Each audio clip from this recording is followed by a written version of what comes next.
केवढी संधी आहे, केवढी संधी आहे रोजगाराची, पण यांना आणायचे नाहीये.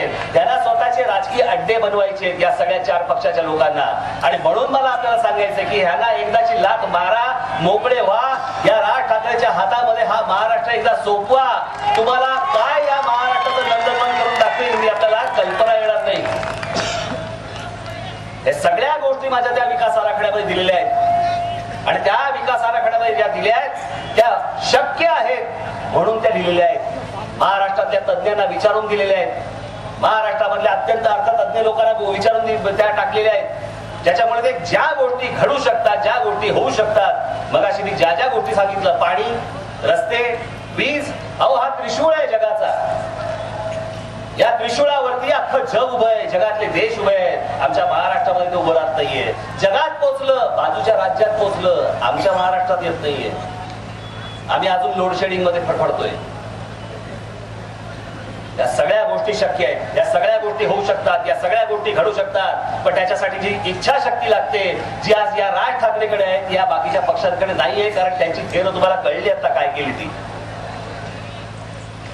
हे स्वतःच्या आकड्यामध्ये गुंतलेले, मला 3 दे, मला 10 दे, मला 5 दे, तुला 8 देतो. त्यांची फक्त आकडेवारी चालू होती. या संपूर्ण महिन्याभराच्या काळामध्ये हे जे सगळा अख्खा गोंधळ सुरू होता. कुठे होता शेतकरी? विषय नाही. कुठे होत्या महिला?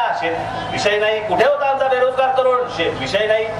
वीज नाही, पाणी नाही, कसलेही विषय नाही. फक्त यांची आत्मंद सगळ्या गोष्टी चालू होत्या. तू 10 घे, मला 15 दे, तू 20 घे, तू 8 घे. कारण यांना काही देणं घेणंच नाही तुम्हा लोकांची. आणि तुम्ही देखील इतकी वर्ष यांच्या मागे कसे काय उभे राहिलात मलाही आश्चर्य वाटतं. साधी गोष्ट नाही का हो? एखादी टूथपेस्ट वापरताना दात साफ नाही झाले, ती बदलून दुसरी वापरतो की नाही आपण? आता हे सगळे घाणेरडे पक्ष वापरून झालेत ना आता महाराष्ट्रभर. यांचा काही उपयोग झाला नाही ना. मग ही नवीन टूथपेस्ट आली आहे ना, बघा दात चकाचक करून देतो तुमचे, म्हणजे महाराष्ट्राचे. आणि म्हणून ही संधी आपण वाया घालू नका. पुनर्जन्म, मी परत सांगतो, पुनर्जन्म असतो नसतो मला माहित नाही, परंतु आयुष्यातली ही 5-5 वर्ष जशी तुम्ही फुकट घालवाल, ही नुसती तुमची वर्ष फुकट घालवत नाहीये, तुम्ही येणाऱ्या पिढ्यांची वर्ष देखील तुम्ही फुकट घालवतात. आणि म्हणून भविष्याचा महाराष्ट्राचा वेध घेता, भविष्याचा महाराष्ट्राचा विचार करता आपण ही कुठेही संधी वाया घालवू नये.